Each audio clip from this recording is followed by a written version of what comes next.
En manchette aujourd'hui, 2 salles d'opération ouvrent aujourd'hui à Lévis. Plastic Mort signe un important contrat et le 40e tournoi Atome de Lévis débute aujourd'hui. Mesdames et messieurs, bonjour. Voici vos actualités à Informaffaires de ce lundi 26 janvier 2009.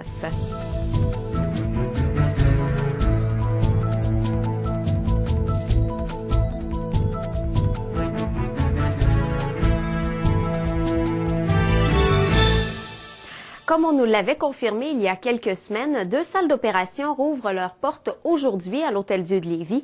Ces nouvelles salles s'ajoutent aux 3 qui avaient été remises en opération peu après le dégât d'eau du 22 novembre dernier. La réouverture des 2 dernières salles devrait se faire à la mi-mars. Elles font actuellement l'objet de travaux pour la mise aux normes des systèmes de distribution de gaz, d'électricité et de ventilation. Afin de rattraper le retard pris dans les interventions, la direction de l'hôpital maintient une activité chirurgicale sur 14 heures jusqu'à la réouverture des 2 dernières salles. En raison de cet incident, 383 opérations avaient dû être reportées. Déjà, plus de la moitié ont été reprises. L'entreprise belchassoise Plastic Mort a signé récemment un important contrat avec la compagnie canadienne QuickSnap.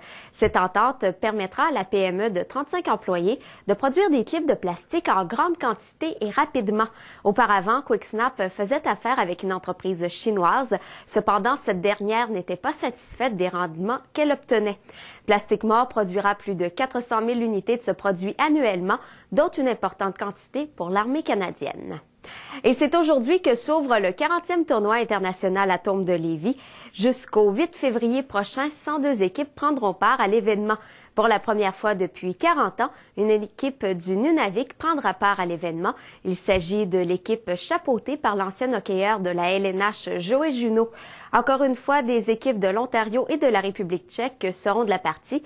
Fait à noter, en raison des limites imposées par les infrastructures, l'organisation a dû refuser la participation d'une quarantaine d'équipes.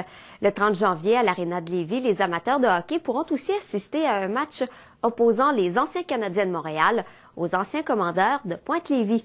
Voilà, c'est ce qui complète vos actualités à Informaffaires de ce 26 janvier. Bonne journée et à demain.